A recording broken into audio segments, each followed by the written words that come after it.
Hello student, welcome back on my channel Study Mantra with Sachin sir. Today we are going to discuss about indexer from C#. So let's start.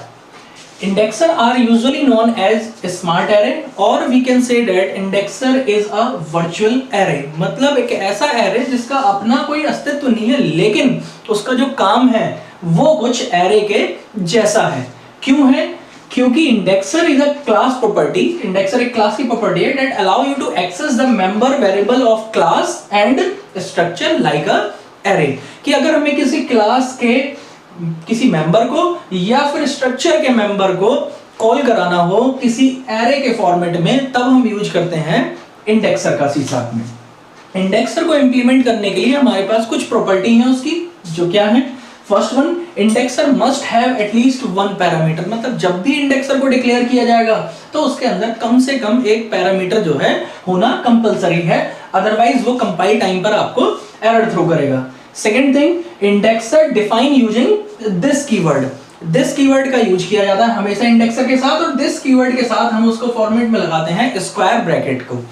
Square bracket के अंदर दे देते हैं हम यहां से parameter की list. तो उसका एक बार सिंटैक्स देख लेते हैं. क्या सिंटैक्स होगा?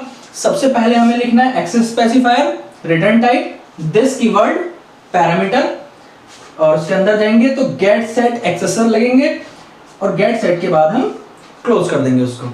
यहां access specifier they could be public, private, protected और इंटरनल.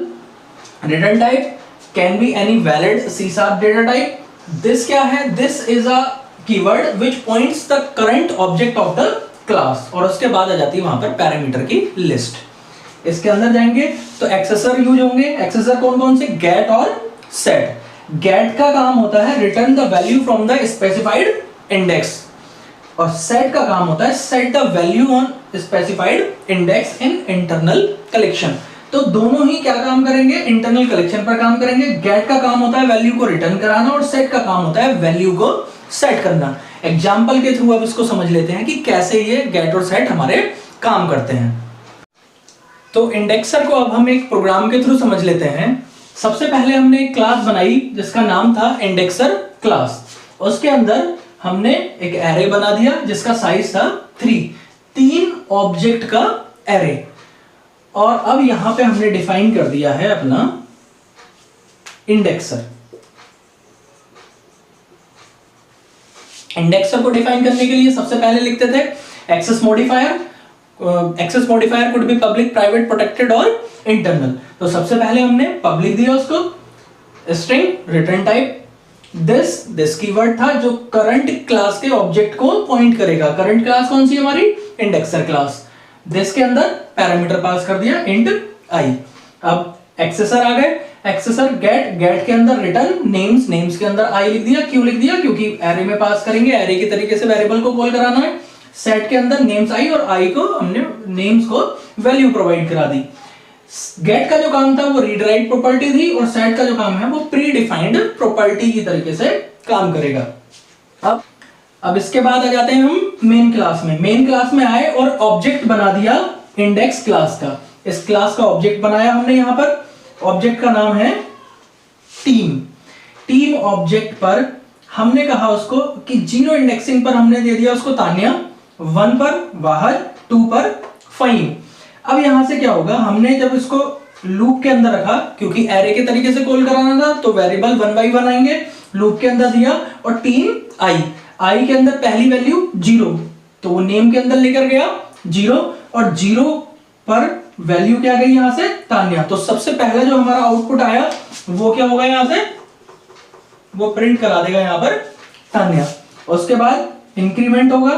टीम के अंदर हो गया 0 के 1 जाएगा 1 वैल्यू, फिर यहां से लेगा 1 और 1 पर हमने डिफाइन किया था वाहज. तो यहां से आउटपुट हो जाएगा वाहज. फिर से इंक्रीमेंट होगा टीम की वैल्यू पर. आई की वैल्यू हो गई 2 लेकर जाएगा यहां पर 2, यहां से आया 2 और 2 पर वैल्यू मिली हमें यहां से फहीम. तो यहां पर प्रिंट कर देगा फहीम. तो ये इस टाइप से इंडेक्सर क्या करता है? क्लास के जो मेंबर वेरिएबल थे उनको अगर हमें एरे के फॉर्मेट में कॉल कराना हो तो हम यूज करते हैं इंडेक्सर का. तो ये सिंपल सा काम था हमारे इंडेक्सर का. अब डिस्कस कर लेते हैं हम प्रॉपर्टीज का, क्योंकि सम टाइम हमसे एग्जाम में इंडेक्सर्स और प्रॉपर्टीज के बीच में डिफरेंस पूछा जाता है। प्रीवियस ईयर के एग्जाम में भी इंडेक्सर और प्रॉपर्टी के बीच में डिफरेंस पूछा गया था। तो have a look. Properties are named variable of class, structure and interfaces. कि प्रॉपर्टीज क्या है? नेम्ड वेरिएबल हैं किसी क्लास का, स्ट्रक्चर का या फिर किसी इंटरफेस का, और इनके अंदर जो मेंबर वेरिएबल या फिर मेथड होते हैं उन्हें कहा जाता है field.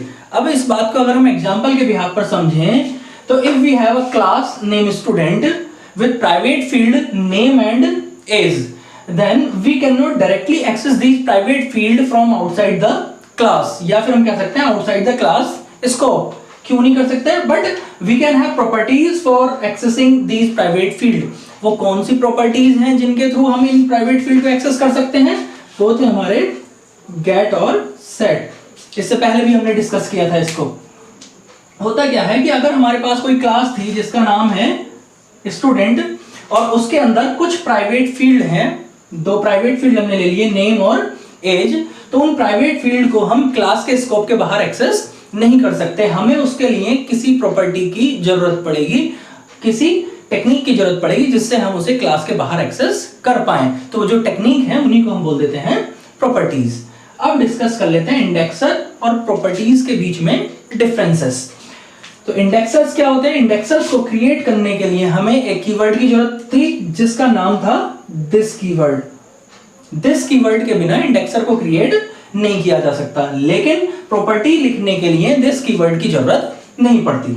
Second one, indexers are always declare with one parameter. मतलब इंडेक्सर को जब भी हम डिक्लेयर करेंगे तो हमें एक पैरामीटर एटलीस्ट उसको प्रोवाइड कराना पड़ेगा, लेकिन प्रॉपर्टीज के लिए हमें किसी आर्गुमेंट की जरूरत नहीं पड़ती, किसी पैरामीटर की जरूरत नहीं पड़ती। Indexer can not be static, मतलब इंडेक्सर को कभी भी स्टैटिक नहीं बनाया जा सकता, लेकिन properties can be static, property static हो सकती हैं। Next one, indexers can be overloaded but properties can not be overloaded. Next one, indexers are invoked using indexes. मतलब जब भी इंडेक्सर को हम कॉल करेंगे, इन्वोक करेंगे, एक्सेस करेंगे, तब हमें किसी इंडेक्स की ही जरूरत पड़ेगी। इंडेक्स की जरूरत क्यों पड़ेगी? क्योंकि इंडेक्सर क्या है? एक वर्चुअल एरे की तरह काम करता है। बिना इंडेक्सिंग के उसको कॉल नहीं किया जा सकता, उसको एक्सेस, उसके मेंबर्स को एक्सेस नहीं कर सकते। लेकिन प्रॉपर्टीज को इन्वोक करते टाइम हमें स्पेसिफाइड नेम की जरूरत पड़ती है, इंडेक्स की जरूरत नहीं पड़ती। प्रॉपर्टी के लिए हम नेम को कॉल करेंगे। तो ये इसके डिफरेंसेस थे। और एक बात और आप ध्यान रखना, सम टाइम इंडेक्सर, प्रॉपर्टीज और डेलीगेट के बीच भी डिफरेंस पूछ लिया जाता है। इससे प्रीवियस वीडियो में हमने डेलीगेट को डिक्लेयर किया था, तो आप इसके डिफरेंसेस को भी याद रखें। डेलीगेट के साथ भी इसके डिफरेंस पूछ लिए जाते हैं। तो ये टॉपिक हमारा कंप्लीट हो जाता है। इसके बाद नेक्स्ट जो भी टॉपिक्स हैं, अगर आपको कोई सजेशन है आपका तो आप कमेंट बॉक्स में दे दीजिए, और अदरवाइज तो मैं अपने अकॉर्डिंग जो भी इंपॉर्टेंट टॉपिक्स हैं उनकी एक सीरीज को हम अपडेट करते रहेंगे चैनल पर। तो आगे की वीडियोस के लिए चैनल के साथ बने रहिए। Thank you very much. Have a nice day.